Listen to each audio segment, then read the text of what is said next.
Judy placed several phone calls to Barbara in the following hours, but they all went unanswered. My mother is laying in the garage and there's a lot of blood. Her whole top head was like gone. Her whole what was gone? Up here, so gone. The whole top of her head? The whole top was gone? She'd spent her final moments pleading with her great-grandson not to kill her. Her last moments, she was in fear, begging her grandson to spare her. Oh my. That is crazy that he's yawning. What happened, Nate? We were talking, and he said, I know how to get money. And how much money was there in there, cash? About, I think, 150. Some of it went towards food, and then some of it went towards weed. This bum, bro.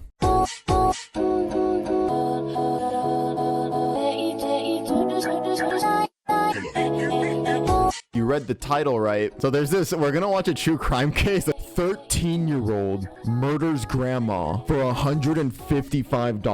TEMU Justin Bieber slimed grandma for $150. I need to do my hair like him. Yeah. Yeah.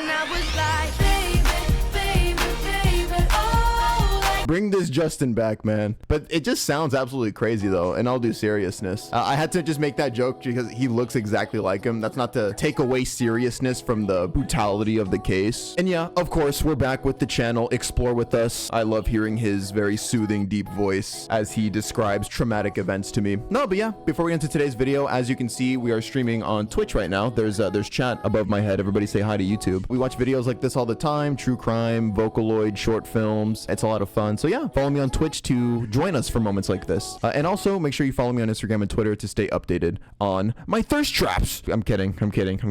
You're not getting it. It's not clocking to you. It's not clocking to you that I'm standing on business, is it? At first, I wasn't wanting to. We attacked her. I didn't really want to do it as much. I didn't want to do it. Her whole top head was like gone. Her whole what was gone? Up here, so gone. The whole top of her head? Where did you hit her? The whole top was gone? Her whole what was gone? Up here, so gone. The whole top of her head? Where did you hit her? It was that first swing. I think the head. But I didn't feel good. We were freaking out. This is 13-year-old Antonio Barbeau and his friend, 13-year-old Nathan Pop. The pair are enjoying a good meal and some conversation at a local pizzeria. This footage seems innocent enough. However, once it's revealed exactly how they ended up there, your entire perception of this video will change. On Tuesday, September 18th, 2012, 78-year-old Barbara Olson didn't show up at her daughter Judy Offit's house as she normally did. Oh, she looks so sweet. She kind of reminds me of my grandma. Damn, nah, this is gonna make it hit different. Oh my God, damn. Every morning. When Barbara failed to appear again on Wednesday morning, Judy became concerned for her elderly mother. Judy placed several phone calls to Barbara in the following hours, but they all went unanswered. By the afternoon, she'd still received no word from her mom. Barbara lived just a few miles away from her daughter in the town of Sheboygan Falls, Wisconsin. So Judy made her way to her mom's house later that very same afternoon. She lifted the garage door so that she could attempt to go into the home through the garage entrance. Her mother's car was missing from inside, but what she did find made her run to a neighbor to call the police. Please send an ambulance and the police. My mother is laying in the garage and there's a lot of blood and there's a blanket over her head. Oh my God. The daughter of the grandma? Dude, that's crazy, man. Like to walk in on that kind of sight. And again, you're seeing your mom next to a pool of blood and your girl. Oh, dude. How did the blanket get over her? I have no idea. And how old is your mother? She is 78. And is she breathing? I don't know. I can't look. The blanket is over her head and I can't look. Okay, who's there with you? Oh God, the neighbor. Okay, can the neighbor check if she's breathing? Oh, you don't have to go and look. You don't have to go. If your neighbor can just go and check if she's breathing. Okay, if he would like you to check. Are you sending somebody? I'm working on it. I need to know if she's breathing. Barbara was lying motionless inside her garage, a blanket covering her face with no shoes on her feet. Her arms and hands appeared badly beaten. A trail of blood stretched from her body back into the house through the doorway that connected the garage to the interior of the home. Had the blanket been removed from Barbara's head, the sight would have been enough to scar Judy for the rest of her life. Oh my God. Oh yeah, because at the beginning they literally said, the kid said that her whole top was gone. What is up with teenage boys doing these kinds of grotesque things to old ladies? Like I'm pretty sure we've covered, remember that one video with the jelly? With the jelly and then that teen that did that thing to the grandma? Like, the sight would have been enough to scar Judy for the rest of her life. Underneath the cloth was a black plastic bag that had been placed over Barbara's head and secured around her neck with a black belt. Had the bag been removed, Judy would have seen that her mother's head was so severely crushed that parts of her face were either missing or indistinguishable. The top portion of her head was all but gone. The hunt for Barbara's killer began. Barbara Olson was a volunteer driver for elderly citizens in Sheboygan Falls, an avid gardener, and described by her family as generally peaceful and positive. She simply wasn't the kind of person who would have had any enemies, which left detectives without any real leads.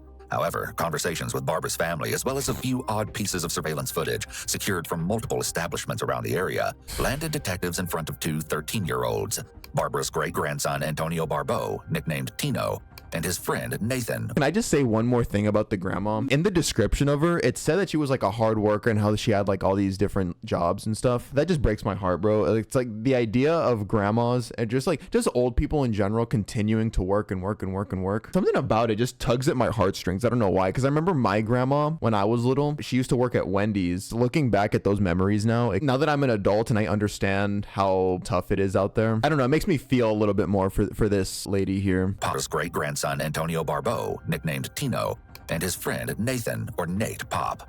Investigators were hoping that these two middle schoolers could help them get to the bottom of who mercilessly executed Barbara Olson and why. The following interrogation footage has never been seen before. Just stand up, we can take it. The first thing detectives do is remove Antonio's handcuffs, likely in order to make him more comfortable and build rapport with him before the interrogation begins. Antonio. Prior to him entering the room, detectives have intentionally pulled Antonio's chair away from the table. This way, they have a clear view of his whole body, which will allow them to more effectively read his body language. Yeah, you should. Okay, you can read fine, correct? Yeah. All right, first of all, can I get your name? It's Antonio Barbo, is that how you pronounce it? Antonio Barbeau, Okay. And how old are you? 13. All right, so what grade are you in school? I'm in 8th. And you can understand everything that I'm saying so far, correct? All right, do you know what day it is of the week? I think Thursday. Okay. That's just crazy to think. With this context, he's 13 and he did something like that to an old lady? I think Thursday. Detectives are asking some basic questions to get him talking and establish a behavioral baseline. We've been involved in a serious investigation, okay? There's a lot of different people that have been talked to already about this serious investigation, and you're one of them that we want to talk to, hoping that you can clarify some things, okay? All right. Because you're sitting in here, I do have to read you your rights, okay? All right. Antonio appears relatively calm and unemotional for someone his age finding themselves in this position.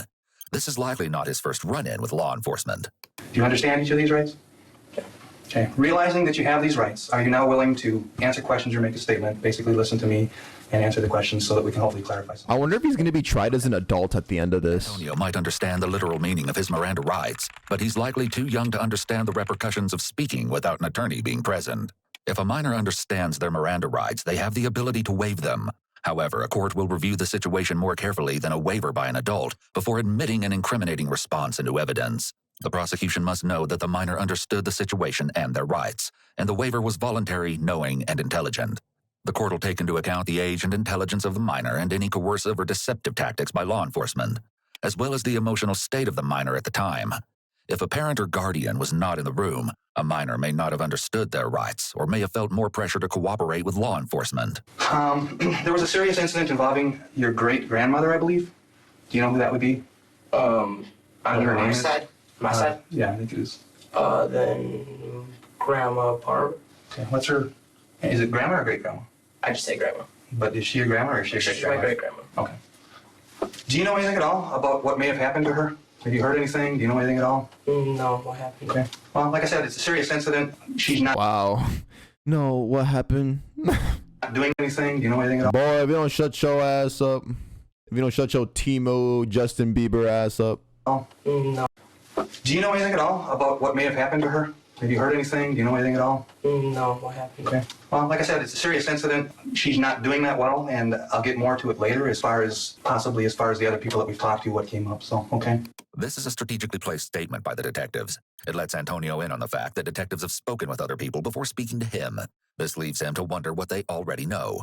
The detectives will likely reveal what information they've gathered piece by piece as the interrogation progresses, in order to see if Antonio's story changes. All right. So you don't know anything about, when's the last time you saw your great-grandma? It usually indicates that someone is experiencing a negative emotion when their lips seem to disappear, such as Antonio's are. Oh my, it looks like he's doing some ugly ass ogre smile. Jesus. Here, that someone is experiencing a negative emotion when their lips seem to disappear, such as Antonio's are here. Disappearing lips doesn't mean someone is being deceptive. It just suggests that they're likely feeling anxious or upset. He looks like a troll. Oh my god, ew. It's like his body, his face is snitching on himself, like actually making him look like a real monster. Telling a lie means someone is being deceptive. It just suggests that they're likely feeling anxious or upset. Telling a lie can be anxiety-provoking for many people, as they don't know whether they will be believed or not. Since we already know that Antonio is lying about when he last saw his great-grandmother, we can presume that his disappearing lips are due to stress from being deceptive. I don't know, I've been in trouble the past, month or two. I'm thinking at least a month ago. So the last time you saw her was at least a month ago? Yeah. And do you remember where that was that you saw her? No. In response to this question, Antonio's hand flies up to his face, pulling or pushing on. It looks like he's hiding a laugh for some reason. After behavior to release nervous energy and self-soothe. Given that Antonio is covering one of his eyes, it could also be a form of eye blocking, which is a behavior that people may do when they are presented with something they perceive as negative. It's a way to put distance between themselves and whatever they're hearing or seeing.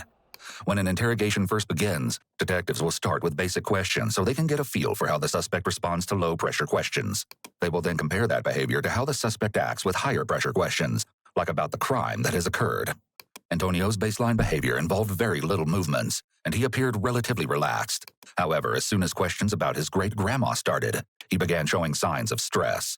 The detectives will likely interpret this as a deviation from his baseline behavior, and therefore an indication of possible deception. When's the last time you were at her house, Grandma, or great-grandma Barb Olson's? Probably last time I went over there to work for her, which would probably be about 2 months ago.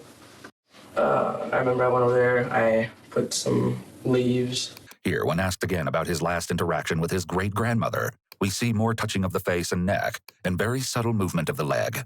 These are physical signs of increased anxiety and potential red flags of deception. These movements indicate the person is likely feeling stressed, which could be because they're lying. She had all these leaves in the garage, a lot. Rather than the short answers he's given. It's really interesting to see a boy this young try and lie. Like, just imagine it. Like, when we were little, we probably had moments like this where you'd be caught trying to steal cookies or something from a jar. It's like something unserious like that. And when a parent is questioning you, you get all nervous and stuff because, like, you know what you did was wrong, blah, blah, blah. So like, it's interesting to see like how you try and lie. This boy, this monster, 13 years old, talking to an investigator, knowing like he knows the full imagery more than anybody else because he did the thing. He like blew the grandma's head completely to smithereens. I wonder what he's seeing in his head right now, trying to lie and all that. It's just crazy to think about. That's all. All these leaves in the garage, a lot. Rather than the short answers he's given so far, Antonio delves into a detailed explanation about the yard work he'd previously done for his great-grandma. Likely because it's a true story. These kinds of behavioral deviations are exactly what detectives are looking for. And how long ago was that, did you say? I'm gonna guess about 2 months. Okay. And that was at your great-grandma's house? Yeah. So do you know where that is? Do you know the address by any chance or not? Or No, I don't know the address. Do you know what street it's on or anything? Well, the only thing I know is it's in Sheboygan Falls, and then I know the area that it's in, but I don't know the address to it. He is fidgeting hard. And you were talking about getting in trouble and stuff. What are you here for? I'm here for... Antonio seems to give this particular question quite a bit of consideration before answering. He even repeats the question first, which is a common tactic used to stall for time. Well, I'm here because I ran from social care when I had to go to social care. Because I remember I was my mom told me if I was really good and all that, I'd get out sooner, all that type of stuff. And then I was there for a week and a half, and half a week before that, I was talking to my social worker. She said only a few days. So then after that other half a week, I asked my mom, do you know when I'm getting out, in a few days or something? And she's like, your social worker said that it's me at least another 2 weeks. So I didn't like that, so I left. He was kind of part of not exactly a foster care system, but what exactly was it again? Can somebody clarify that? Would that count as foster care? So I didn't like that, so I left. The fact that Antonio ran from social care in the first place, essentially because he didn't like being there, gives detectives a good idea of the kind of kid he really is. Defiant and insubordinate, with a complete disregard for authority. Do you know what you were doing Monday? Where you were at, where you were staying? Were you at home, or where were you at on Monday during the day? I'm quite sure I was sleeping till like at least 2, and then I started walking around. Where did you, so Sunday night you slept? Antonio begins furiously scratching his leg, a new stress adapter.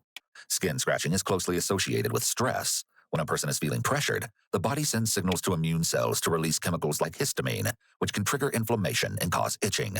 Most adults are aware that a lot of fidgeting can make themselves appear anxious and, as such, might try to stifle those behaviors in order to appear more innocent. A young teen, on the other hand, may lack insight into their own behavior and may not realize that detectives are analyzing their every move. Aware of his discomfort, detectives press forward with questioning about what exactly he did over the weekend. No, yeah, I feel like this investigation is going to be a piece of cake for these investigators. I mean, he's just too young. He doesn't know. Just to be completely straightforward, he's probably stupid. Where were you sleeping at? When you're that young, yeah. I was, let's see, I remember I wasn't home. It's peculiar that Antonio's having a hard time recalling this information, considering that Sunday would have only been 4 days prior. Rather than trying to remember, it's more likely that he's trying to think of a suitable answer to give detectives. Quite sure I stayed at a friend's house that night. Red flags go up as Antonio resorts back to giving undescriptive and vague answers, an indicator that he might be nervous about this particular line of questioning or withholding information. Note also the pitch of his voice as he answers. Quite sure I stayed at a friend's house that night. This is called upward or rising inflection when someone's statement ends on a higher pitch than it started. This often happens when someone is asking a question, or if they aren't sure about what they're saying. It's a red flag that Antonio's inflection rises when he's making this statement, because most people would be able to confidently answer whether or not they stayed at a friend's house a few nights ago. As he finishes this statement, he looks directly at the detective, possibly to see if the detective seems to believe what he said. I'm sorry, this guy's pissing me off. Can I just say something really quick? That's him, bro. Dude, that's him. He's just pissing me off so much. The more that I think about what he did, I just want to keep grilling him. He looks directly at the detective, possibly to see if the detective seems to believe what he said. Well, today's Thursday. It wasn't that long ago, right? So do you know which friend it was that you stayed at Sunday night? I'm going to say probably Nathan. And what's his last name? Pop. We have to pause here. What Antonio doesn't know is that detectives have already spoken to his friend Nathan at length about what happened on Monday afternoon. In fact, detectives had paid Nathan a visit at his home only the day before to discuss the ongoing investigation. It turns out that Nathan told a completely different version of what happened on the night of Monday, September 17th. Now, detectives are left to determine which of the two is lying. The following interrogation takes place on Wednesday, September 19th, just hours after Barbara was found. All right, Nate. You can always count on differing stories to clear everything up. It makes everything super obvious if it's bullshit or not. When there's more than one person involved in the crime, questioning them both apart from each other, one of them's always going to get something wrong or get something different. We're here to talk with you, and we want to talk to you because we understand that you are friends or somehow associated with a person by the name of Antonio Barbo. Yeah. Tino. I understand he goes by the name Tino? Yeah. Okay. So you're friends with Tino? Yeah. Okay. Okay, when's the last time you think you saw Tino? Yesterday. Yesterday? And where was that at? Just down on the corner of this block. Did you expect to see him when you were leaving your house? No. Did you know that Tino was a runaway? Yeah. Do you know how long he had been a runaway for? Yeah. Since last week Friday. And did he run away from home, or does he live at his house? No, he was in shelter care. In shelter care? Yeah. Okay. And he had to stay for another 2 weeks, and he decided just to leave. And that was like right after school. He started to run because his mom picks him up. So he just decided to go to the other side of the building. Okay, Nate. So in that time frame between Friday when he ran away after school until yesterday, did you see him in that time frame between that Friday? Yeah. When did you see him? Sunday and Saturday and yesterday. So you saw him every day since he ran away? Yeah, pretty much. There's a second of hesitation before Nathan reveals that he'd been with Antonio on Monday, the day of the murder.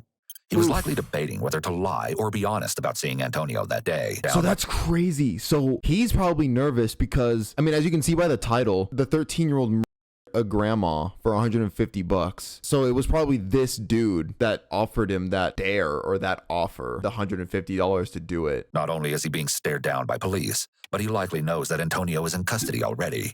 What he doesn't know is whether he's spoken to the police already or what all he might have told them. Until one of my neighbors, who was actually related to me, noticed it. And then, Noticed what? They noticed that I was staying at his house when there was a warrant out for my arrest and all that. And when was that again? That would be the day that, when was that? The day that I got picked back up would be 2 days ago. Both boys tell the same story, that Antonio stayed at Nathan's at night on Friday, Saturday, and Sunday, and that they spent their days just walking around. Oh no, Monday, I remember Nathan had to go to school, so I was sitting in the house all day.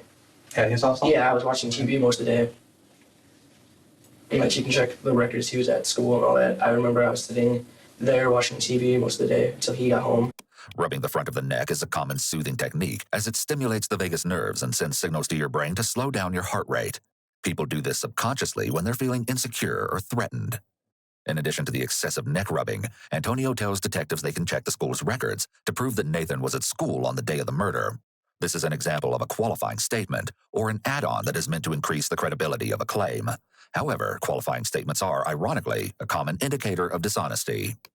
I'm quite sure we just walked around a little bit, came back, watched TV because it was already Dude, late. yeah, he is fidgeting so hard. 101, how to tell if somebody's lying to you, like the constant guarding of their neck. It's not even like subtle. He's just backed into a corner right now. I'm quite sure we just walked around a little bit, came back, watched TV because it was already late by then. And this was Monday, what, afternoon or evening or what? Yeah, like around after school. Did you stay overnight again Monday night then? At his place? Yeah, Monday night I stayed, and then Tuesday, I think he decided not to go to school, but I didn't know that till I woke up. And then we got up, started walking around. Antonio is recalling a lot of detail about his time at Nathan's house, when just a few minutes ago, he appeared to be struggling to remember where he was on Sunday night. This type of omission can be considered an example of memory of extremes, which describes when Somebody in chat said, I'm autistic and he fidgets more than me. Oh my God. a suspect from this type of omission can be considered an example of memory of extremes, which describes when a suspect remembers details of less pertinent events, but will then claim to be unable to recall details of an event that occurred, say, only 4 days ago. And then that's when Ethan came over. Like, he was like, hey, Tino, like, I haven't seen you for a while, that type of stuff. And then he was kind of like next to me, a little behind me, so I didn't see it. And then he just like grabbed me, and then he just yells, I got him. I remember then they called my mom. She came pick me up. She talked with my, I think it's attorney. And then she talked with him, and he said just to stay at my house for the night. And then in the morning, just to come over there, and then we'd have our like session or whatever it was, like where we were talking about the case. Okay. So we went to my house, stayed there for the night. That was Tuesday? Yeah, and then yesterday morning at I think like 9:30, we went there and then we talked with him about my case, and then he was checking to see if there was warrants for my arrest, which there was. So then he was talking with my social worker, and then I came here, and they said today at 11:15 I have my hearing deciding where I go. Who else does Tino hang out with? He looks like he picks his earwax and smells it. He used to hang out with Nick, but they're not friends anymore. Do you know why they don't hang out anymore? He broke into his house before. Who broke into whose house before? You know? Broke into Nick's. Antonio's pattern of shamelessly violating the rights of others is another sign of possible conduct disorder. It's usually diagnosed during childhood and can be a precursor for antisocial personality disorder. What even is the conduct disorder? You mean just misbehaving? Like, what are all these? Maybe these people are just pieces of shit. How we ever just considered that? It's just being an asshole. It's asshole disorder. Diagnosed during childhood and can be a precursor for antisocial personality disorder as an adult. Kids with conduct disorder consistently display behaviors such as aggression towards people and animals, destruction of property, deceitfulness or theft, and the frequent violation of rules. Though he checks off multiple boxes, to our knowledge, Antonio has not been diagnosed with conduct disorder. What do you know about that, Nate? I know he took money, and I don't remember the time. How long haven't they been? Yeah, little shit disorder. Did this happen right after he broke into the house? It happened a while ago, but I think they just found out like 2 weeks ago. Do you know how Nick found out? They set up cameras. So he broke into their house more than once? Yeah. Do you know how many times that, 4. 4 times that Tino broke into Nick's house? Yeah. How do you know that? I was with him. Nathan is very evasive about his involvement in break. What was that noise in the background? I was with him. It's like someone moaning. Like, imagine like during this police phone call, his parents in the background are just smashing. Nathan is very evasive about his involvement in breaking into Nick's house. Up until this point, he talked about— Oh yeah, he could be sharding. —was acting alone. He only confessed to being there when he was directly questioned about the information he knew. He seems to be trying to deflect all the responsibility onto Antonio when he was also present and very likely complicit in the crime. Were you caught on camera too then, Nate? Yeah. Being entangled in this many legal issues at such a young age is an indication that these behaviors likely would have continued and developed into a criminal career without the proper intervention. The greatest thing of note here is that Nathan has engaged in criminal behavior with Antonio multiple times before. They've begun to establish a pattern of behavior that the two of them have when they're together. The combination of their personalities might have made them capable of doing things together that they might not have done alone. After almost an hour of being interviewed, it's suspicious that Nathan hasn't inquired as to why the detectives are there. Even more odd is the fact that Nathan's mother is present, yet hasn't spoken. Oh, that is crazy. Like, no serious inquiry as to like why he's being questioned by detectives. It's almost like he knows why they're here. I'm just gonna ask them or just like act innocent already. That's a big slip up. It's a good thing that both these kids in this video are both fucking brain dead. Any way to protect her son, request an attorney, or ask any questions. This is a possible indicator that Nathan and his mom are used to dealing with law enforcement in relation to his past conduct. So you guys got caught on camera a couple weeks ago. Yeah. Did Nick or Nick's family call the police? Yeah. That's the only reason why she was in shelter there. Since he ran away on Friday, you talked about when you saw him and that. Yeah. And, I mean, aside from the time that he stayed overnight at your house on Saturday and left on Sunday, it seems like it was pretty limited. So you guys didn't have an opportunity to go out and get into any trouble, did you?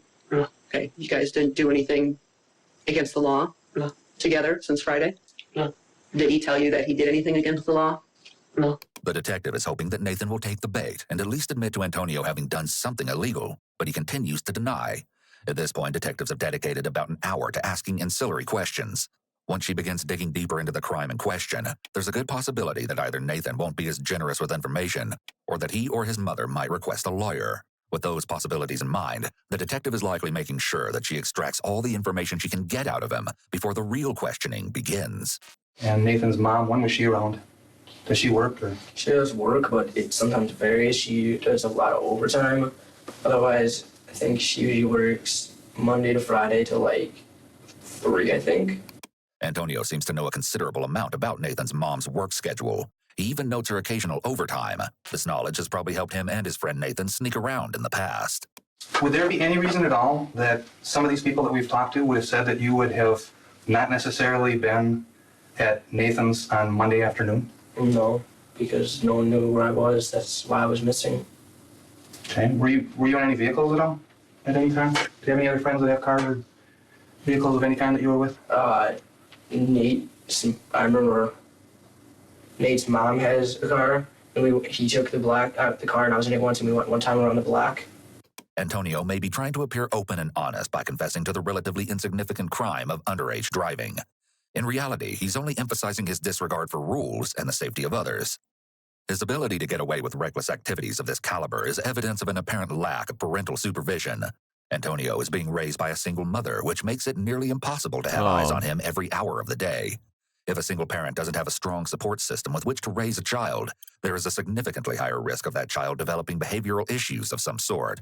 The time is— Yeah, originally I was gonna point to poor parenting, but I mean, if we're dealing with a case of a single mom, single moms get a lot of empathy from me, and they should. I mean, they deserve a lot of empathy and understanding. The time his mom spends at work or taking care of other matters explains these wide windows of opportunity that Antonio has to engage in these illegal and dangerous activities.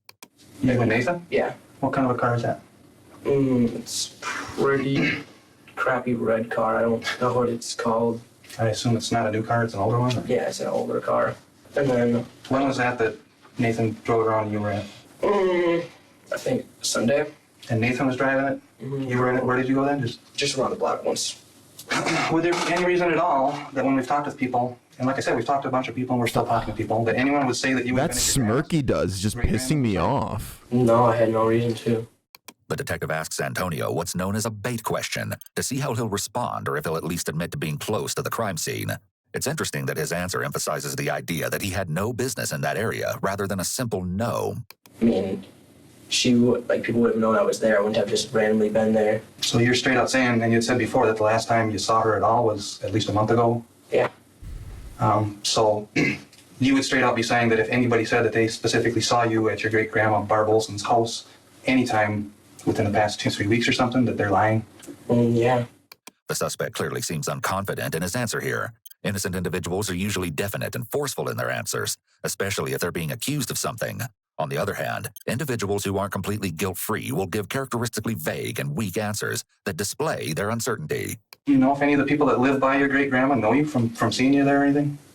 No, I don't think so. I don't know any of them. Would there be any reason that somebody would say that they saw someone about your size, height, with that type of a haircut at your... Yeah, with that type of a busted-ass, stupid-ass haircut. He didn't do himself any favors with this super easily identifiable haircut. Like, who's gonna miss this? Describe his hair, sir. What was it like? It was really gay. With that type of a haircut at your great-grandma's house? Within the past week? No. It's unclear whether anyone truly told police that they saw someone who looked like Antonio around Barbara Olson's house. Police will often reference evidence that they don't actually possess in order to get a suspect to confess. This maneuver is both legal and commonly used in the interrogation of suspected criminals.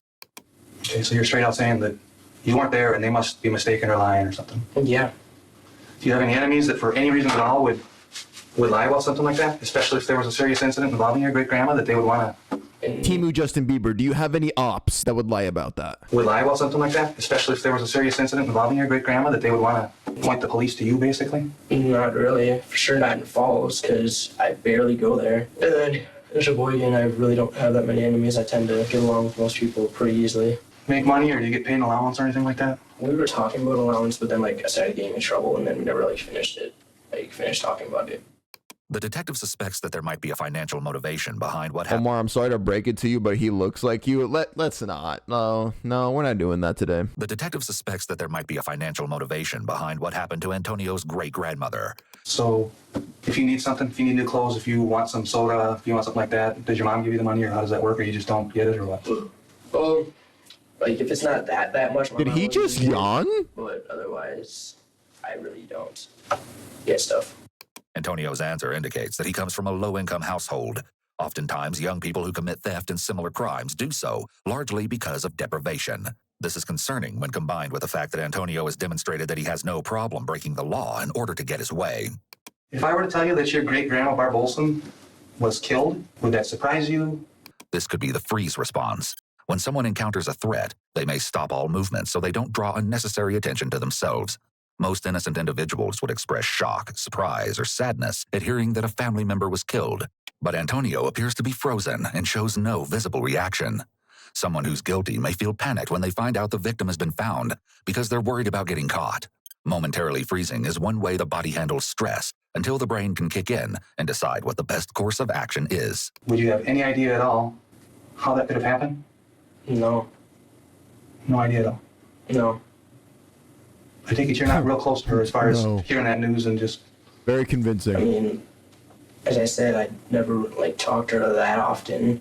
As I said, is a referral statement and may be used by suspects to make their story sound more credible. Referral statements build on the idea of repetition. The more you hear something, the more believable it may seem. Antonio needs to find a way to explain why he doesn't appear upset about his grandma.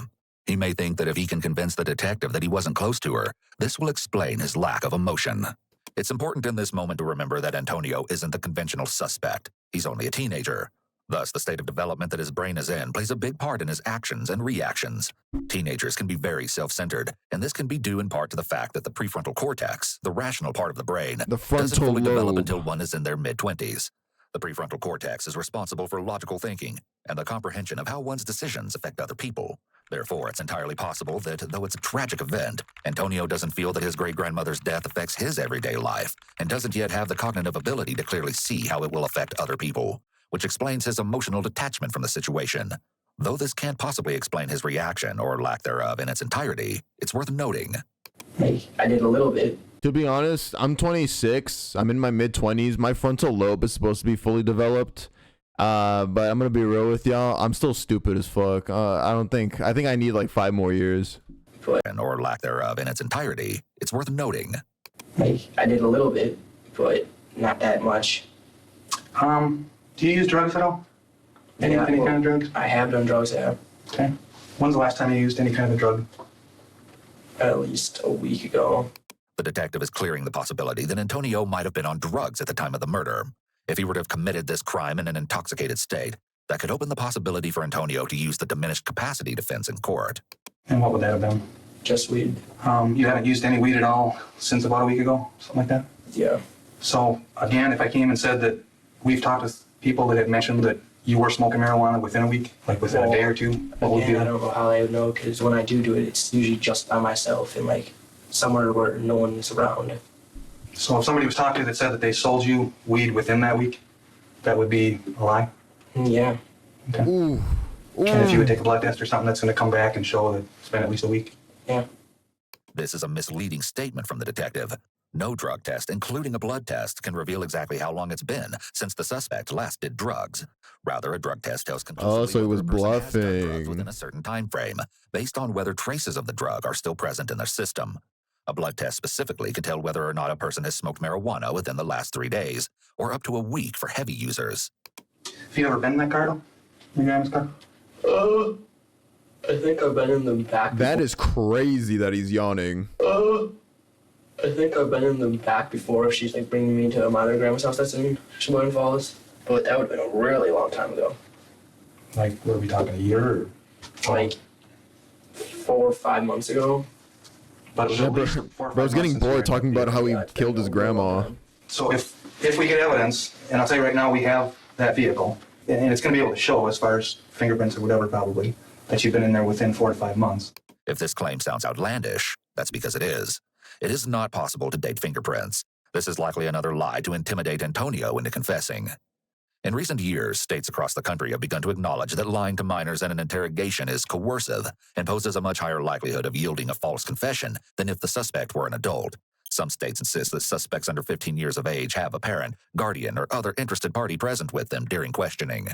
This is because typically young offenders don't fully understand the gravity of the situation or their right to remain silent, which automatically gives the detective the upper hand in a situation just like this. I just want to make sure, you're pretty sure that's the last time you were in there, right? Yeah. So it shouldn't show that, correct? Yeah. Yeah, it shouldn't show it? Yeah. Okay. Any of your friends ever been in that car that you're aware of? I have no idea. I don't think so. How would you not know that? Actually, the only friend you even talked about is Nathan, I think, right? Yeah. Rubbing or covering the eyes is another indicator of possible deception, as it can be a subconscious attempt to hide from the detective or the situation as a whole. Where you stayed, has he ever been in that car that you're aware of? And I'm assuming you would have been with him, right? Or does he know your great-grandma? I think he's been there once. That's your great-grandma's? Yeah, I think one of the times when I was working, he went with. And do you remember ever being in your grandma's car, great-grandma's car, I'm sorry, Barb Olson's car with your friend Nathan in the car too? No. Okay. So as far as you know, he's never been in that car, correct? Unless he would have been there alone, which, is that doubtful or probable? I don't see how he would have been. This is another example of a qualifying statement. Innocent people typically provide a more direct response, such as a simple yes or no. Instead, Antonio is being careful and giving ambiguous answers that he can later turn around and change if necessary. So you'd be extremely surprised if he's been in that car, right? Yeah. Right. The detective creates a long silence by pausing to take notes. This is also an interrogation strategy, as a suspect will often find the quietness uncomfortable and continue talking in order to break the awkward silence. However, it seems that Antonio has nothing else to say. It's worth noting that the interrogation has been going on for over half an hour, and Antonio hasn't pressed the issue of what exactly happened to his great-grandmother, how she was killed, or who could have hurt her. This line of questioning is often lacking when a person is guilty. They simply don't think to ask because they already know what happened. So what's the most recent time you would have been in your grandma's bedroom, do you think? Dude, we're getting halfway done. We're getting halfway through the video. Sorry. We're getting halfway. Fuck. We're getting to the halfway point in the video. I'm really interested to see like how he's going to react once it's finally all discovered, like what he did when they describe exactly what he did. Yeah. Probably Already know what happened. So what's the most recent time you would have been in your grandma's bedroom, do you think? to go to the bathroom. which would have been last time I was working. And that was a month or so ago. Yeah. So that would have been when I went in there to go to the bathroom. All right. And as far as being in your grandma's room, would you have just gone in there to get to the bathroom? Yeah. Or what? And that would be it. I would have used it to go to the bathroom. Like, gone from there, went to the bathroom, came back out, went around. And you've never seen, Oh my like if she kept her God. jewelry on a counter, what she would keep it in? He's so like that? Do you have bored. any idea at all? If I had to take a guess, I'd say their bedroom like everyone else.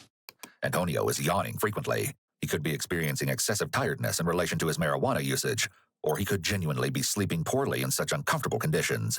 An alternative explanation for the yawning could be a heightened level of anxiety, which can be relieved by delivering more air into the lungs. In fact, in just the last 30 seconds, Antonio has pursed his lips, yawned, sniffled, touched his face, and scratched both his neck and the back of his head. He's been doing all of this throughout the video. Bro is tweaking out. This is the exact kind of behavior the FBI looks for when interrogating a suspect. 3 or more stress-adapting behaviors in quick succession is considered a heavy indicator of deception. Antonio has exhibited basically every body language behavior possible for heightened levels of anxiety and stress. I think I've seen a few things on top of her dresser when I've walked by. That's all I really remember about it. Could there be any reason that you would have bragged to somebody or anything about stealing a car within the past couple weeks? No. And again, is there any reason that somebody would say that? I don't really know. Instead of outright denying this time, Antonio claims he doesn't know. His answer to each bait question seems to be getting more and more uncertain as the interrogation drags on. I haven't said that, but I don't know why someone would have said it. Okay. Would there be any reason that there would be a text or anything that would say something like that? I have no idea. I haven't had my phone. I haven't had my phone for like a month now. And I know Nate's phone doesn't work. And I know his mom's phone only goes on the internet a little bit.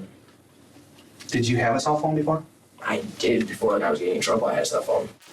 When you went to school on Monday, what were you wearing? Black shirt, jeans, and white shoes. Another thing I'm thinking, if this is okay with you, Nate, and with your mom, is that just like to take some pictures of your shoes and the bottom of your shoes. Would that be okay? Yeah. Okay. Though Nathan responds in the affirmative, he certainly doesn't seem very enthused about the idea. It's likely that while ransacking the home, Antonio and Nathan left shoe prints, possibly bloody ones, at the crime scene. Ooh. The photographs they'll take of Nathan's shoes. Yeah. Dude, because I forgot, there was a whole puddle of blood by the grandma. So it wouldn't surprise me if there was footprints left by shoes, bloody footprints. Will be compared prints, possibly bloody ones, at the crime scene. The photographs they'll take of Nathan's shoes will be compared to the prints found at the crime scene and used as corroborating evidence that he was indeed present at Barbara's house around the time the murder was committed. Oh, You yeah, got- they're so fucked. Put in here, what kind of clothes were you wearing?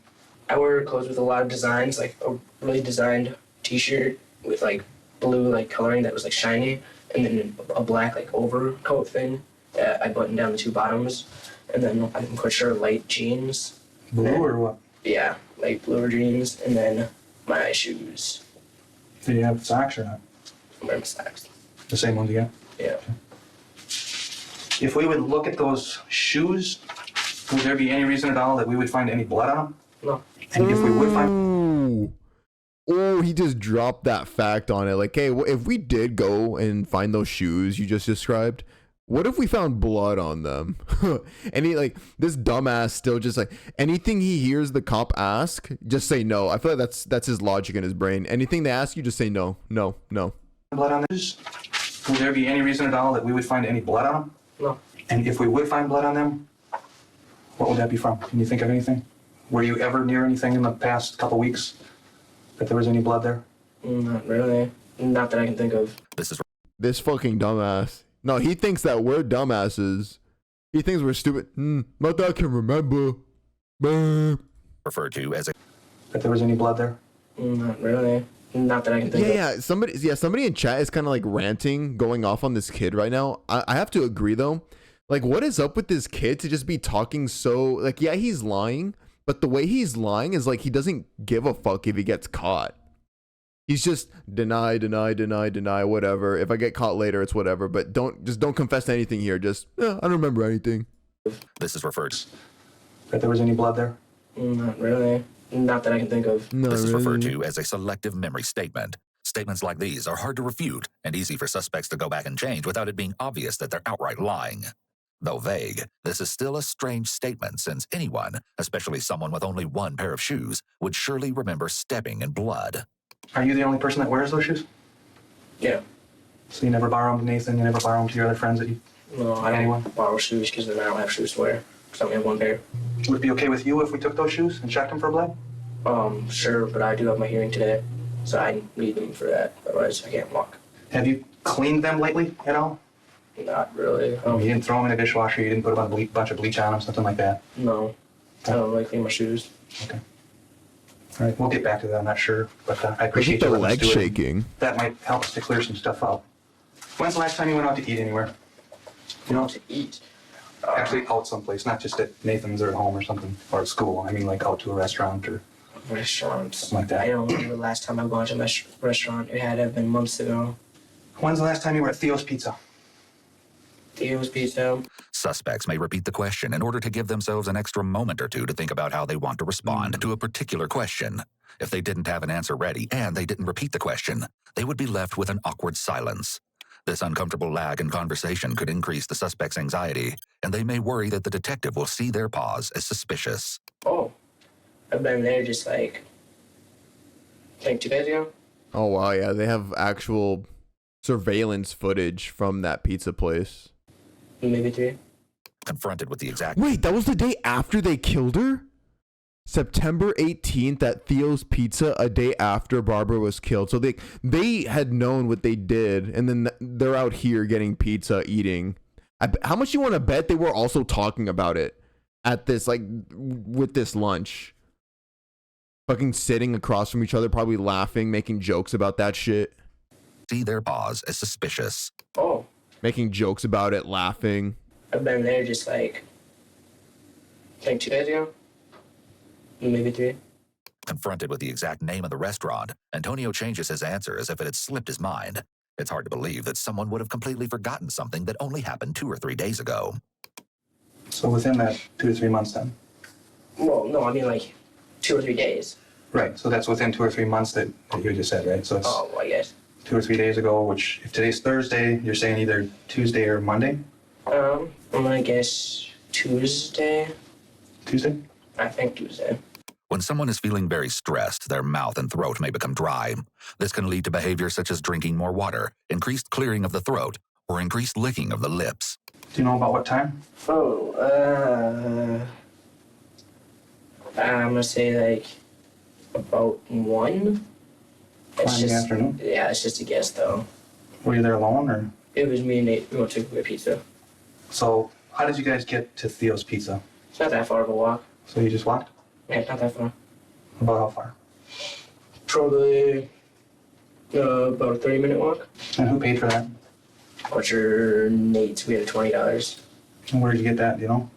I don't know. He's asking questions now around the money. They used the money that he got from killing his grandma for the $150 bet. His friend was probably like, okay, you know what? I'll give you $150, and then you know what? We'll use some of the money to have celebratory pizza, have a pizza party. Found out for Nate's. We had $20. And where did you get that, do you know? I don't know. We found out on Florida. Wait, that's even more fucked up. Somebody in chat said, what if they took that from the grandma after they killed her? Like they looted her purse or her wallet or something. His house. We had $20. And where did you get that, do you know? I remember we found out on Florida at his house. That day or when? I think so. Well, it doesn't sound like you have a whole lot of money, so if you found a $20 bill, it should stick out, right? Yeah. So you're pretty sure that it was Tuesday that you found it on the floor, Nate? It was either Tuesday morning when I woke up, or it'd be Monday like late at night. Because I remember then we were hungry, so we decided to go get some pizza because it's not that much money. It's only like $5.25 for a pizza. Okay, I think basically, I'm gonna give you one more chance to tell the truth, okay? I've already told you that we've talked with a lot of people, okay? All right. And we've had the state crime lab in, we have a lot of evidence. You know, it's a video world nowadays. We have video evidence. We have a lot of stuff, okay? And I'll tell you right now, you're not telling me the truth. This is another facet of the Reed interrogation technique. He's shitting himself. He's shitting himself. And I'll tell you right now, you're not telling me the truth. This is another facet of the Reed interrogation technique called a positive confrontation. Without being too aggressive, the detective is letting Antonio know definitively that they have evidence that proves that his story is untrue. The detective puts a little extra pressure on him by advising him that this is his very last chance to tell the truth.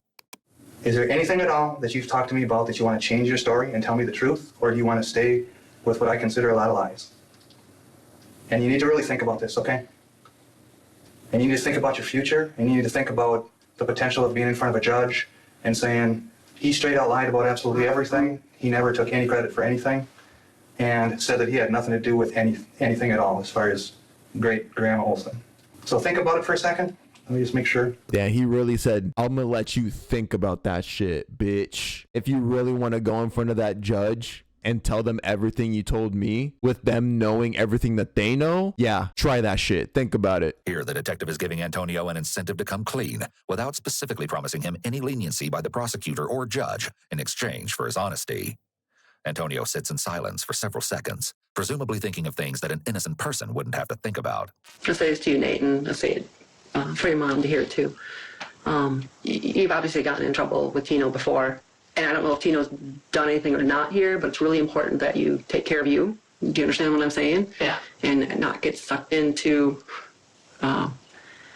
any trouble with him. You know what I mean? Yeah. Okay.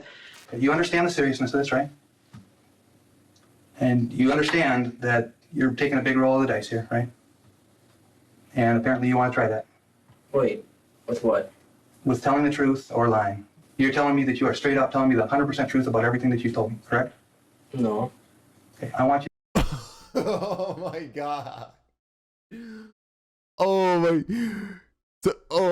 I need to listen to that again. That you are straight up telling me the. You're telling me that you're straight out telling me the 100% truth about everything that you've told me, correct? 100% truth about everything that you've told me, correct? No. I'm sorry, dude, the way he answered that shit. No. No. The foot. The foot. The foot. No. Okay, you're telling me that you are straight up telling me the 100% truth about everything that you've told me, correct? No. Okay, I want you to clarify then what you haven't been totally truthful about. I will sit here and listen to the truth, but I'm not going to sit here and listen to a bunch of more lies, okay? And it sounds like you've had a pretty tight time of being home here over the last few days. Yeah. But it's really important. Everybody spam no with like the straight face emoji, yeah. Pretty tight time of being home here over the last few days. Yeah.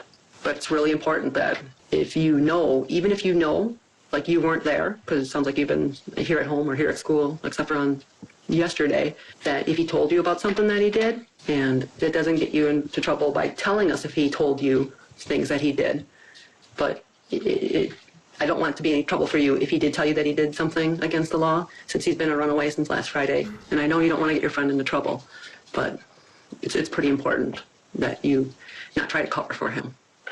You know what I mean? You understand what I'm saying? Yeah. Okay. So I want you to tell me the truth of what happened. That's all we're looking for is the truth. We don't want to pin something on somebody that doesn't deserve to have anything pinned on him or her or whatever. I want the truth, and that's what we're going for here, okay? So what do you want to clarify and tell me the truth about? What else do you want to share with us? Can I write it down? Can you write it down? Yeah. Yeah, you can write it down. Nathan is basically speaking in a whisper at this point. He's likely experiencing symptoms of extreme stress, one of them being the drying of his mucous membranes. This dryness in the vocal cords can cause someone's pitch to sound different. His raspy voice, combined with the fact that he doesn't even want to make the statement out loud, indicates that whatever he has to say isn't any good. Okay, Ken, here, I'll give you a piece of paper. The room is dead silent but for the sound of Nathan's sobs and the pen scratching against the paper. Nathan proceeds to scribble 9 words, then hands the note to the detective. Oh, so he writes down? He writes it down on the paper and hands it to the investigator?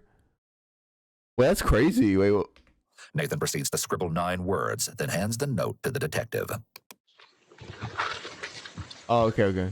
I can understand with what you wrote down. You're very scared. Yeah. Yeah, he did. Nathan seems to be having an So, like, did he write down his, I guess, like, he's writing out his friend? Or he's, like, saying what happened? extreme... You're very scared. Yeah. He's scared. Nathan seems to be having an extreme emotional response to whatever is on that note, as it sounds like he's still crying. He surely Oh, wait. Who wrote the note? The investigator or the kid? Wait. Rewind. Can you understand with what you wrote down? Hold on. The room is dead silent, but for the sound of Nathan's sobs and the pen scratching at buttons. This dryness in the vocal cords can cause someone's pitch to sound different. His raspy voice, combined with the fact that he doesn't even want to make the statement out loud, indicates that whatever he has to say isn't any good. Okay, there we go. My bad. I must have missed that part. But yeah, so his confession right here was so bad, he had to write it down on a note for the officer. He couldn't even bring himself to say it with his own words, with his own voice. That's how bad the act was. Okay, Ken, here, I'll give you a piece of paper. The room is dead silent, but for the sound of Nathan's sobs and the pen scratching against the paper. Nathan proceeds to scribble 9 words, then hands the note to the detective. Can you understand with what you wrote down? You're very scared. Yeah. Okay. Nathan seems to be having an extreme emotional response to whatever is on that note, as it sounds like he's still crying. He's surely showing more emotion in this moment than Antonio showed throughout the duration of his interview so far. Antonio over there yawning and shit. To read Miranda rights to you. You understand what I'm saying? The need to read Nathan his Miranda rights at this point indicates that whatever he confessed officially places him in police custody. Realizing that you have these rights, are you now willing to answer questions or make a statement? Yeah. I know you wrote that down, and maybe you wrote it down because you didn't want her to hear that. Is that why you wrote that down? Okay. It's common for juveniles to withhold information when being questioned in front of a parent for fear of disappointing them. A parent's presence is more likely to stir up feelings of shame and remorse that can cause the minor to be dishonest. This seems to be especially true for Nathan, as he seems to start sobbing uncontrollably when the detective goes to tell his mother what he wrote down. So, Bobby, you heard us read the Miranda rights to your son, right? Okay. And you heard us talking with him, sitting where you at, about basically what he's been up to and his association with Tino and what he's been up to since last Friday when Tino ran away from school, right? Okay. And you could hear us talking about that and everything that he's done. I know, Nate, you just wrote that down on the piece of paper because you didn't want your mom to hear, right? Yeah. Yeah. And I know you're really scared right now. You said you were with Tino? Yeah. And when was that? Monday. Okay. So, Nate, explain to you that we work with other police agencies on investigations. And so we're working on an investigation involving Tino's,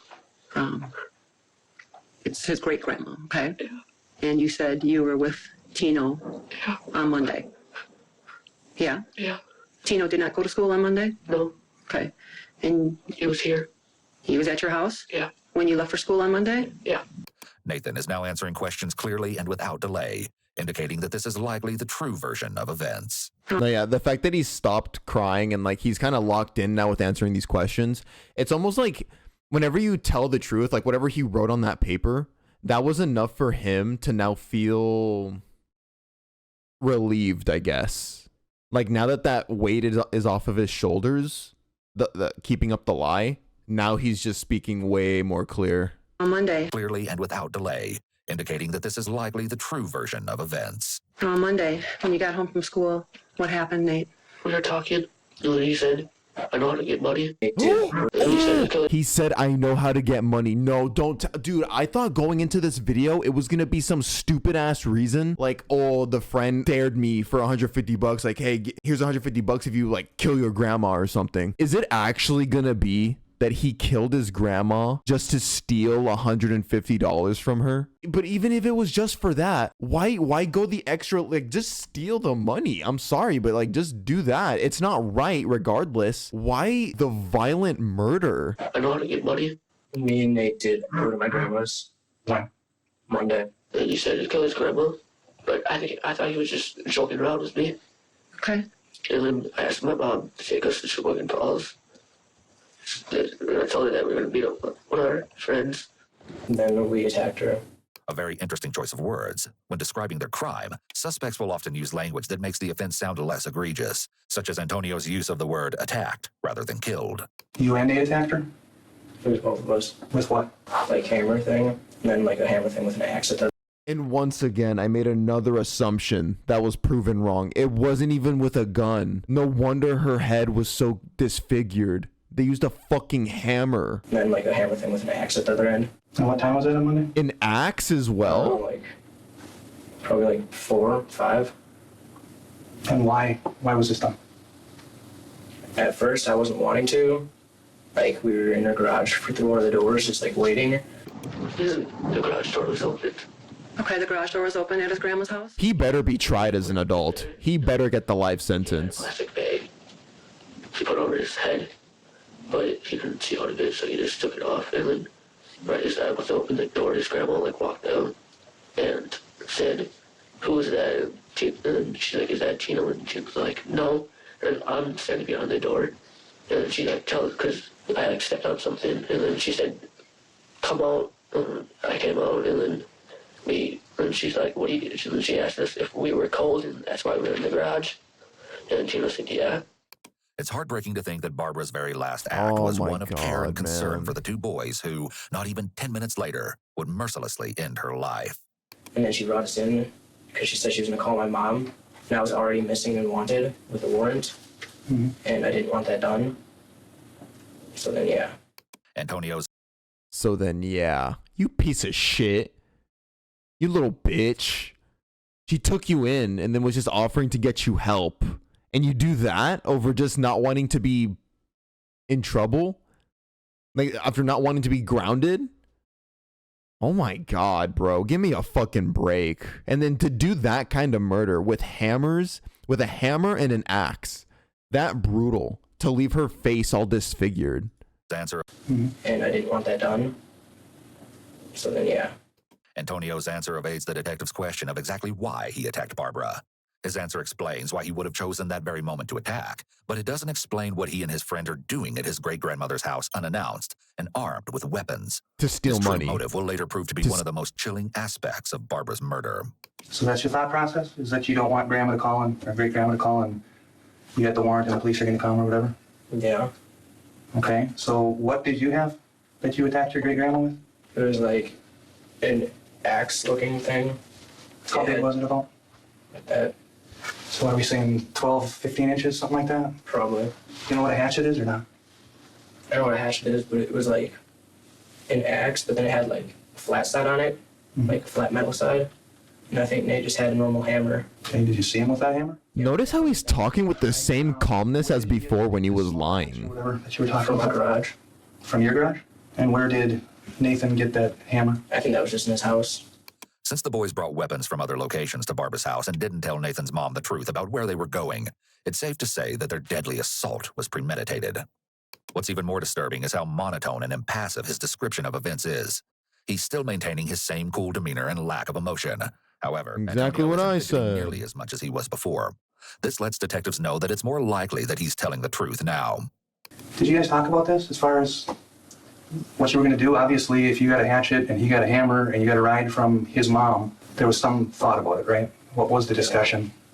We were deciding if and how we were going to do it, and then like how we would get a ride there, how we get a ride back, all that. So after your mom dropped you and Tino off by the roundabout at 42 and 28, what happened then, Nate? We walked to her house, his grandma. His grandma? In order to get from where they were dropped off to Great-Grandma Barb's house, the boys would have to have walked about 2 miles. It takes the average person approximately 15 to 20 minutes to walk a single mile. This means that the boys had at least a half hour to rethink their decisions before they got to Barbara's door. Oh, wow. And then when we got a ride so there... so that's 100% premeditated. Like, I didn't want to do it. But then when we were in the house, like, Nate was like nodding at me and all that. So then I took the first swing. Antonio's claim that he initially wanted to bail on their plan to attack and rob his great-grandmother means nothing. The two will still be charged with acting in concert to carry out their crime. The fact that he took the first swing makes this supposed change of heart seem even less believable. Where did you hit her? It was That first swing? I think the head. And you talked about a flat back and then like the sharp part? Yeah, Which way did you hit her the first time? Do you know? the flat part. Was there a reason at all, or that's just the way it ended up in your hand, or what? I'm quite sure just because it was a flat part and I thought more blunt would work Work as far as what? for hitting, just like in general. Well, hitting in general as far as to put her down quicker, or what do you mean? Yeah, that's what I meant. Okay. And why did you go there and come up with the plan to do this? I think it was mainly just for money. A statement filled with such coldness and detachment, as if he were talking about a stranger. To be willing to end his great-grandmother's life in pursuit... Yeah, wait. Let me see. I think it was mainly just for money. A statement filled with such... I think it was mainly just for money. And like as he shrugs too. Again, he's talking about his grandma. Coldness and detachment, as if he were talking about a stranger. To be willing to end his great-grandmother's life in pursuit of money shows a callousness and lack of consciousness that one wouldn't even expect from a young teenager. Even worse is the fact that he's able to confess to something so horrid without a hint of emotion or remorse. After shrugging, Antonio then qualifies his answer with, I think, which is a red flag for possible deception, as the reason he killed his grandma is likely something he does know for sure. Notice how he says it Thank you, Pierce the Rampo. Thank you so much for subbing. was as the reason he killed his grandma is likely something he does know for sure. Notice how he says it was mainly just for money, which indicates that there was something else he was motivated by as well. It's not surprising that he gave this answer, though, as blaming it on the money is an easier and more socially acceptable answer than saying he just wanted to kill someone. All right, so you go there to try to get some money, and you bring the hatchet, he brings the hammer. You hit her the first time, and where was this? Were you in the garage or in the house, or? We were in the house. And you said she had let you in, did you say? Yeah. Right? Okay. Did she know it was you? Yeah. So she saw you and opened the door, or what? Yeah, she opened the door, like the garage door, there's no window, and then she saw me. But she didn't see that I had it, like, hit me on my back, so then she told me to go inside. And then, like, I was just, like, putting it under my sweatshirt. And then she said she was gonna call my mom, and then, like, Nate looked at me, and he nodded. Here he's insinuating that his friend Nathan was the ringleader and driving force behind this attack. This could be entirely true, or he could be attempting to pass some of the blame off to his friend. So now he's saying that his friend was the one leading it? My sweatshirt. And then she said she was gonna call my mom, and then, like, Nate looked at me, and he nodded. Here he's insinuating that his friend Nathan was the ringleader and driving force behind this attack. This could be entirely true, or he could be attempting to pass some of the blame off to his friend so that he doesn't look like such a bad guy for having... Yeah, I wouldn't trust anything that this fucker is saying anymore. So yeah, I bet he is lying. Attacked Barbara first. So you hit her once with the flat end, right? Yeah. Did she go right down, or did she fight, or what happened? She, I think, yelled, like, once, and then I hit her one more time. And I think then I ran to the bathroom because I didn't feel good. And then I'm quite sure Nate hit her once or twice with his, like, hammer thing. And that's about all. This part of Antonio's story might be believable were it not for the fact that an autopsy of Barbara Olson's body concluded that she was hit approximately 27 times in total. Her wounds indicated both blunt 27 times, and I bet you 90% of that 27 number was to her head. Sharp force trauma, a truly brutal and merciless attack. So how long were you back in the bathroom here? Probably about 30 seconds. And then what happened? And I'm quite sure I went to the front, like, over here. And then she wasn't, like, alive, and we didn't know what to do, and we were freaking out, and we were probably there for, like, 2 hours not knowing what to do. Did you ever hit her with the sharp end of the blade? I think I gave it. I think Nate took it from me and then did once. Like, only one time, though, with the sharp end. And then Chino started hitting her over and over again. And then he stopped. And he looked at me, and then he said, Nate, help. And I was standing there. This part of the story presents an interesting contradiction to Antonio's story. Antonio alleged that Nathan initiated the attack by signaling to him to attack Barbara. Then, according to Antonio, after hitting her twice, he ran to the bathroom because he felt sick, and Nathan continued to hit her. Here, Nathan claims that Antonio hit Barbara spontaneously and did most of the attacking. He even has the same sudden change of heart that Antonio had in his story, but claims to have hit her anyway because he feared for his safety. Both of them are telling versions of the story that make the other appear as the ringleader and themselves as the helpless follower. However, this ultimately won't matter since they're both confessing to have taken part in Barbara's murder. Yeah, I mean, they both said, like, this guy fucked up and saying that he did hit her. Like, he hit her once, because even though, like, he tried to excuse it by saying, oh, I mean, I was scared of Mr. TEMU Justin Bieber over here. So, I mean, I had to, right? I mean, yeah, I hit her a couple times just to be safe. But I mean, at the end of the day, regardless of who was the one pushing for this to happen more, you both partook in murder. So you're both fucked. However, this ultimately won't matter since they're both confessing to have taken part in Barbara's murder. So he told me to help. I walked over there. And then he started hitting her again. I was watching. He told me to hit her. I didn't want to, but I didn't want to, but I didn't want him hitting me, so I hit her twice, and then I walked away. And then he kept hitting her. And then she was dead. TEMU covered her head with something. And then he went around grabbing stuff, putting it in a bag, and then I had to go in the pockets and grab the keys for the car. And then he wanted to dump the body in a lake or something, but we were selling enough to pick her up and put her in the trunk. And then you sit there for like 2 hours trying to figure out what to do, right? Yeah. And what are you throwing back and forth, like what you're gonna do here? I think we're gonna try to see if there's any way we can like get her into the trunk, but that didn't work. So then we started like pulling back towards the main door, but then we couldn't get her up like one of the steps to get in the house. Okay, so you took her from the living room and got her where then? You took her out? Into the garage by the car.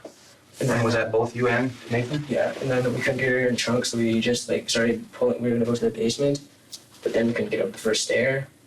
So then of course we didn't know what to do.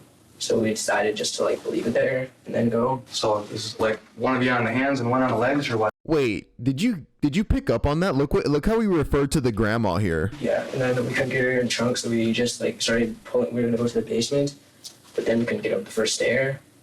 So then of course we didn't know what to do. So we decided just to like leave it there and then go. So we decided just to leave it there. Talking about his grandma, by the way, again. And then of course we didn't know what to do. So we decided to just like leave it there and then go. Like he for real did not give a fuck about his own grandma.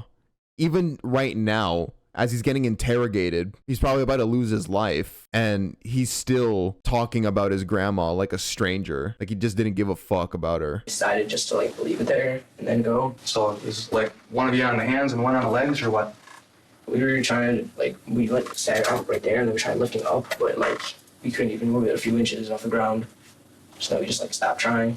And then did you go back inside, or where are we in this 2 hour span? I'm quite sure we didn't go back inside. I'm quite sure we ran to the back room, grabbed like a few of the boxes and all that crap in there and just threw it in the bag. Then I think we grabbed like 3 sodas that were in part of the basement right here. And then I think we just left. And then Nate was driving. It was like driving which car then? That car. So that's your great grandma's car, right? Yeah. It's haunting to know that 2 13-year-old boys are capable of such a cold-blooded crime. Not only did they murder a relative, but they immediately proceeded to heartlessly rummage through her belongings for things they could take, as if they hadn't already taken enough. That's dude, that part, imagining that is so crazy to me. Like, it's already crazy at 13 for you to be violently being able to see and commit that kind of action, to be hammering away at a person's face, all the blood, all the gore. Oh my God. And then after you do that, to just go through their stuff and steal from them.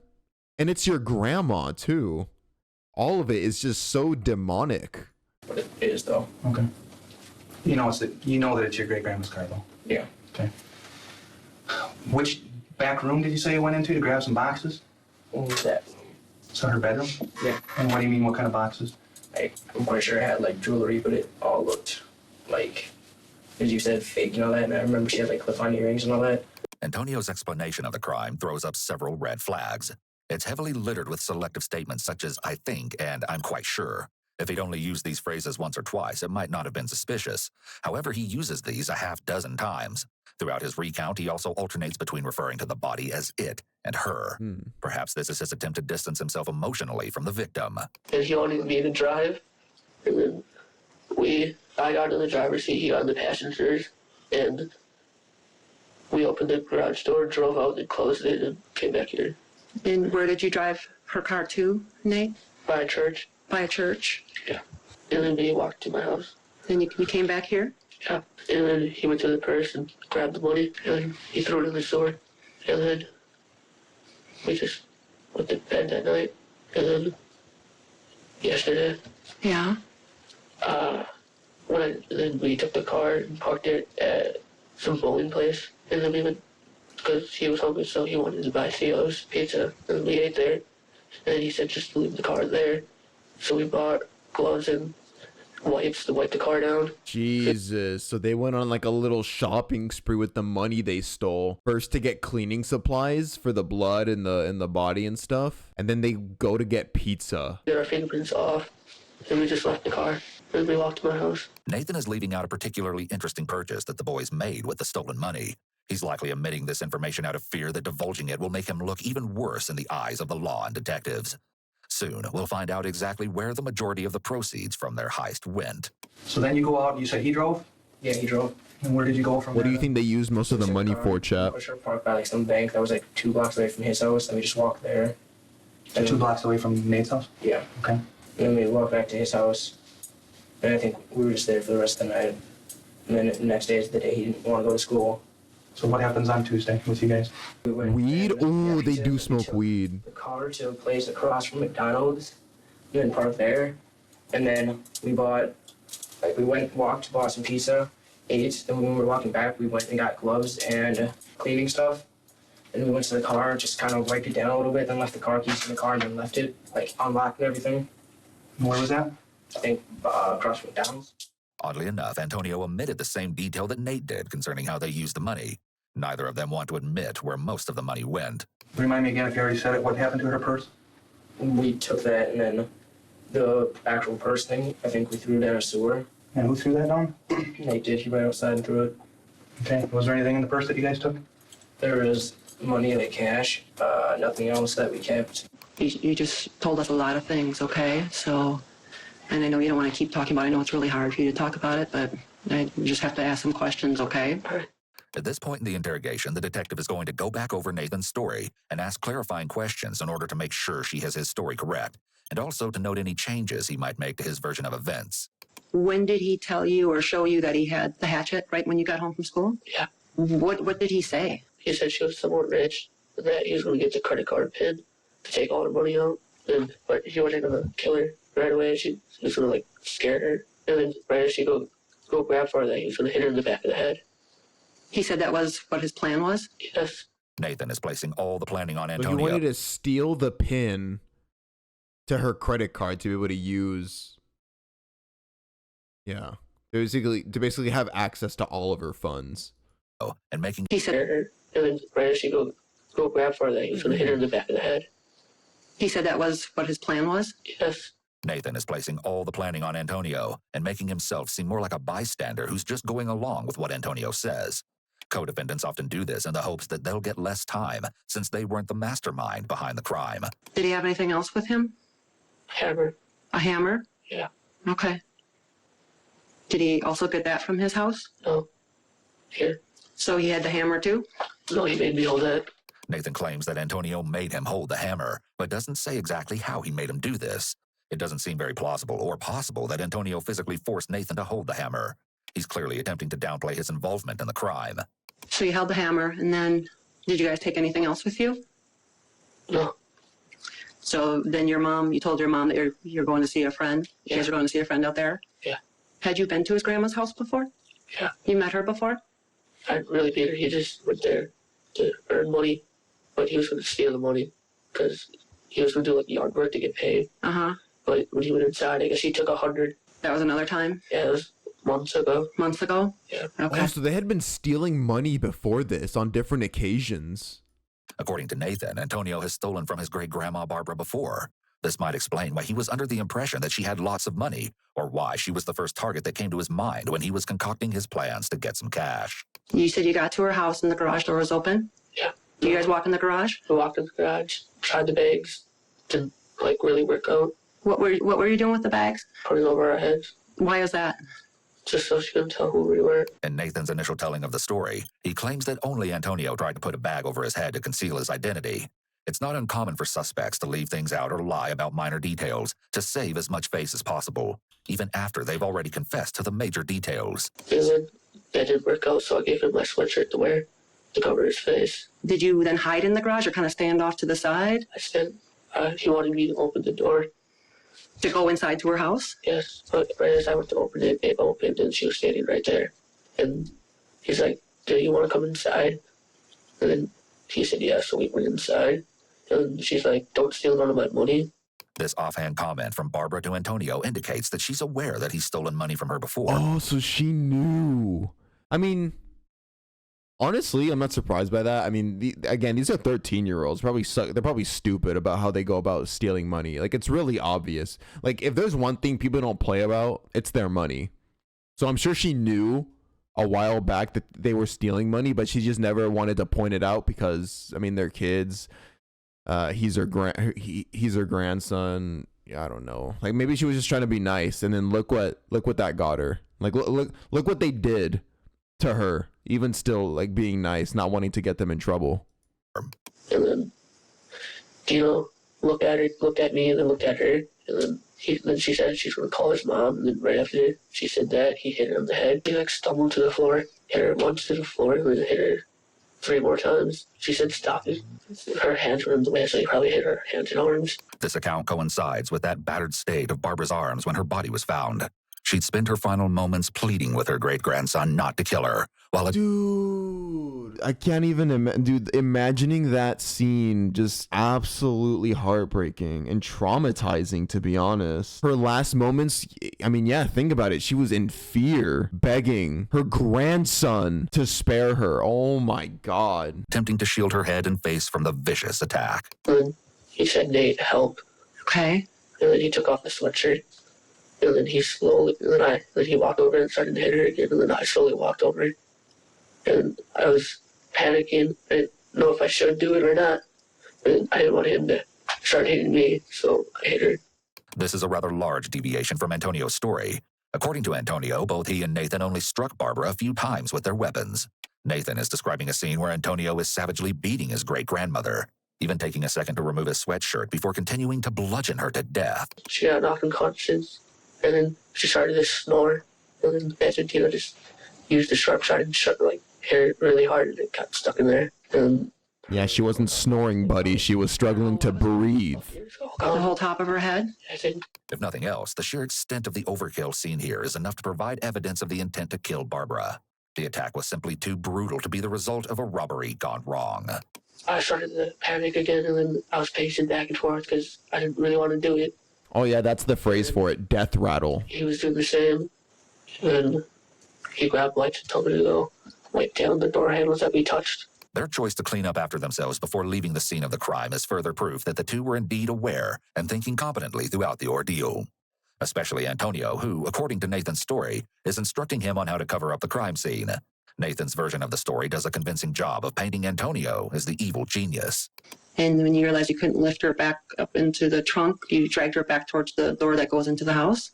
The two of you? Yeah. Okay. Where did you put the blanket over her body? When we realized we couldn't put her in the trunk, so we were gonna wrap her body up and then see if we could have the two ends of the sheet twist it up so we could lift it, but that didn't work, so we just left it right there next to the doorstep. What about her head and that? Did you guys?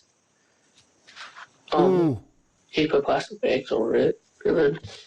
See, these guys are both pissing me off with their use of the word it. Like, they're both referring to the grandma as it. He put plastic bags over it, and then he told me to give him my belt, and then he tied that around her neck. Why did he do that? So if we could have picked her up, so blood didn't spill everywhere. Where did he get the bags from? Since she gardens a lot, she had garbage bags in there to throw weeds in. I was actually there and saw your great-grandma, okay? And there was something on her head. Do you remember what that would have been? A bag. Okay, what color? Black. And how did that get there? From in the garage. There's bags in the garage.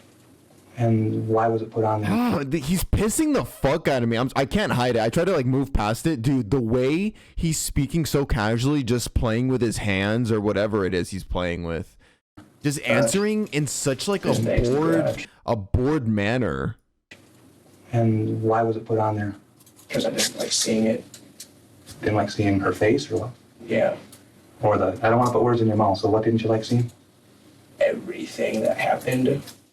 It's not uncommon for killers to cover their victim's face if it's a family member, friend, or partner. Seeing the face of their deceased loved one might trigger certain emotions that the killer would likely rather avoid. The fact that Antonio felt the need to do this indicates that he felt some type of negative emotion when he saw what he did to her, possibly due to lingering traces of an emotional attachment or even hints of remorse. So that's why, did you put the bag on her head? I think so, yeah. Okay. And what kept that I bag on her think head? so. Shut the Nate's my. belt. So did he put that on or did you? Pretty sure he gave it to me and I did. What happened with the hammer? I think we put it in the trunk. And what about the hatchet? The trunk. Okay. And the jewelry? In the back seat. And the purple bag? Back seat. And And there's a bloody coat in the trunk. a bloody coat in the trunk? Yeah. Because that's what we first put over her head. You first put the coat over her head? Yeah. Okay. Where were the keys for her car at? Pocket. Okay. And you said that you got the keys out of her pants pocket? Yeah. What was in the purple bag?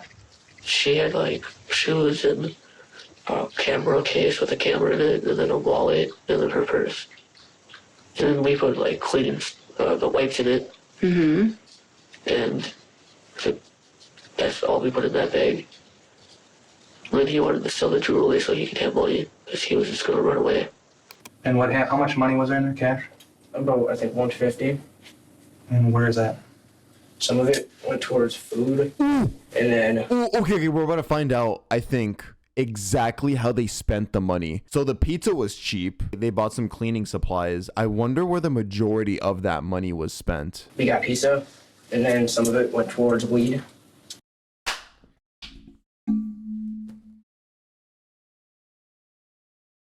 Y'all called it.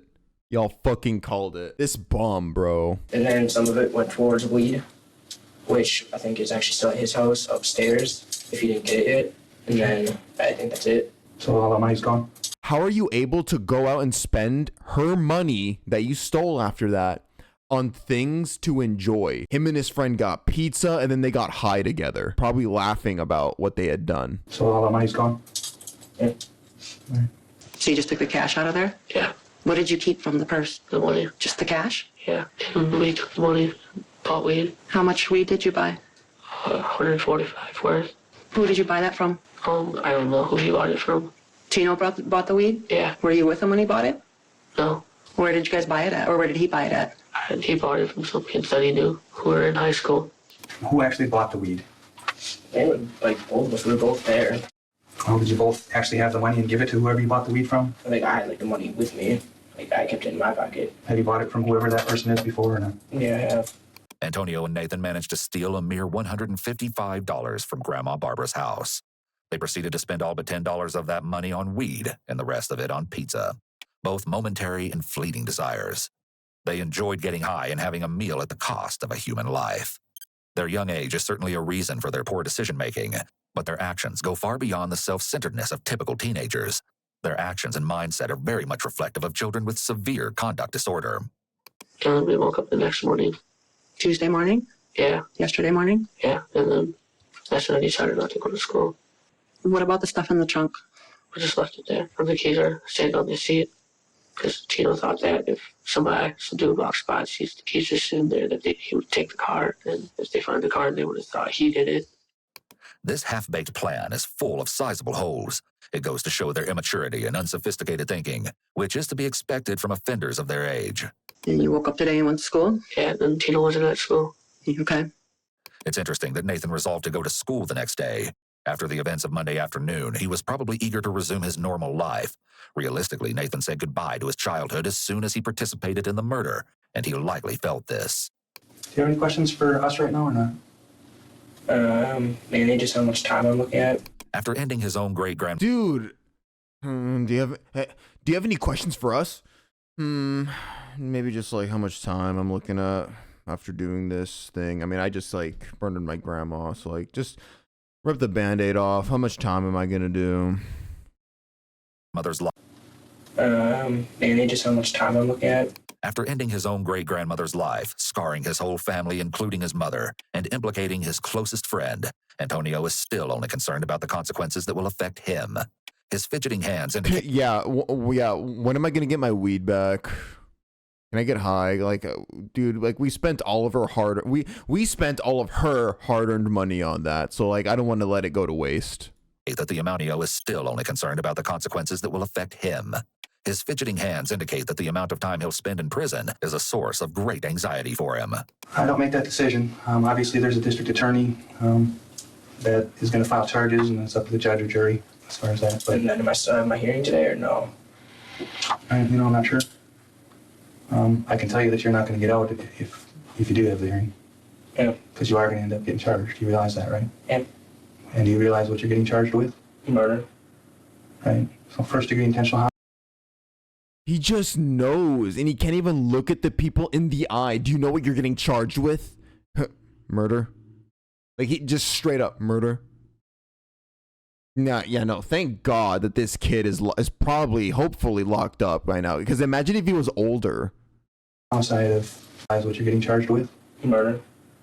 Right. So first-degree intentional homicide of your great-grandma, Barbara Olson. You do understand the severity of that, right? Yeah. Bobby, do you have any questions for us right now? No? Okay. It's surprising that the mother wouldn't have any questions after learning that her son just helped kill his friend's great-grandmother in such a vicious manner, and that he used her to carry out their heinous plans. Nate, do you have any questions for us right now? No. Okay. We're going to be collecting the clothing that Nate pointed out that he was wearing on Monday, and his shoes, and Tino's clothing that he pointed out in his bedroom, okay? Okay. We'll have to take Nate into custody right now and from the house. Do you understand that, Nate? Do you understand that, Bobby?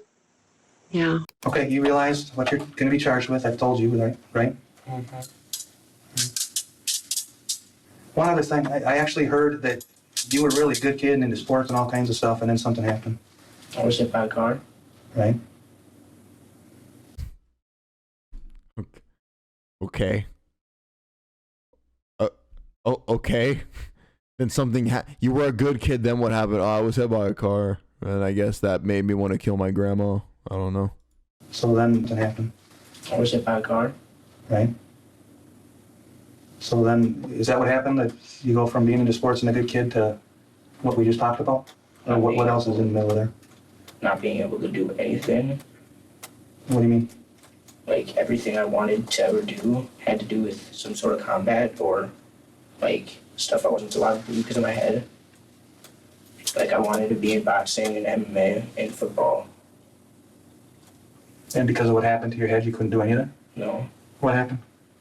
I was hit by a car in 5th grade. And what happened as far as why you would not be able to do any of that stuff then? I got a concussion, which they say I still have, but I say I don't. An interview with his grandma Judy, the victim's daughter, confirmed that Antonio had indeed been hit. Clearly you're fucked up in the head in some way, kid. By a car. An interview with his grandma Judy, the victim's daughter, confirmed that Antonio had indeed been hit by a car while riding a bike when he was 10 years old. It's true that this accident might have caused traumatic brain damage that resulted in a drastic change of personality. Studies have shown that brain injuries that occur during developmental years can cause long-lasting neurocognitive changes. Now wait, yeah, I shouldn't write this off completely because yeah, trauma to the head at a young age can actually fuck you up. Such as memory injuries that occur during developmental years can cause long-lasting neurocognitive changes, such as memory loss, personality changes, intense aggression, and lack of inhibition. On the other hand, as a teenage boy who was never able to do any of the things he wanted to do, he might have felt as though his life was already over, and that his actions didn't matter. But they say it'll just get worse if I join anything. Is there anything else? I'll give you one last chance. Anything else you want to make sure that I include? Yeah, I mean, it still obviously doesn't excuse what he did. But I'm just saying, like the jokes I was making, like, oh yeah, like shut up, like you just got hit by a car, whatever. But I mean, no, yeah, I mean, it would be disingenuous of me to call that completely bullshit. Antonio is escorted out of the interrogation room. Immediately following his interview, Nathan is arrested and also taken into police custody. The note that Nathan had written, the note that would send chills down. Did bro really hit the light-skinned face? He hit the light-skinned face for his mugshot. Bro said. Bro for real doesn't give a fuck. The spine so taken into police custody. The note that Nathan had written, the note that would send chills down the spines of seasoned detectives, read, "He killed his grandma, and I was with him."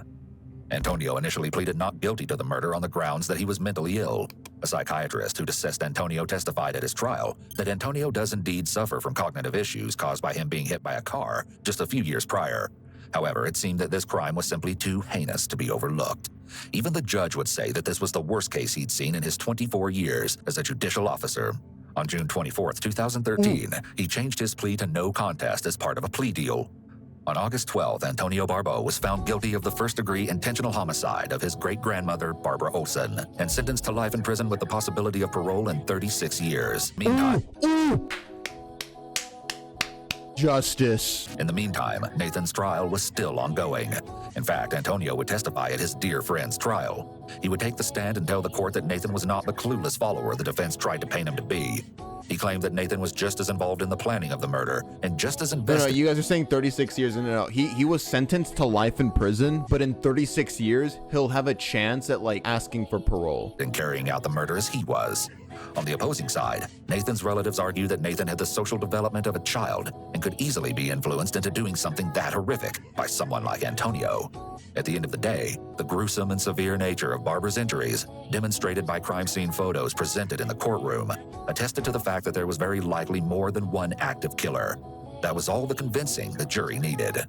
On August 13, 2013, the day after Antonio was sentenced, Nathan Pop was also found guilty of first-degree intentional homicide and sentenced to life in prison with the possibility of parole in 31 years. Double W. They both got life in prison. In 2016, Antonio attempted to appeal his sentence. Nathan attempted the same the following year. Both appeals were swiftly denied and the original sentences were upheld. Antonio was sent to the Waupun Correctional Institution and will be eligible for parole in 2048 when he is 50 years old. No, yeah, I mean, to end off this video, thank God that justice was served at least to those two. Obviously, though, I always say this at the end of these kinds of videos, even when the perpetrators or the monsters get sentenced to life, that doesn't undo what they did. That grandma, again, her last moments were in fear. She was begging for her life from her grandson, which is just absolutely horrific to hear. So, like, while this doesn't bring her back, at least, I don't know if you guys, like, believe in God or anything. I do. Hopefully she's up in heaven, seeing that she got justice for what was done to her. Oh yeah, rest in peace to her. Fuck TEMU, Justin Bieber. Thank you for watching, YouTube. I will see you in the next video.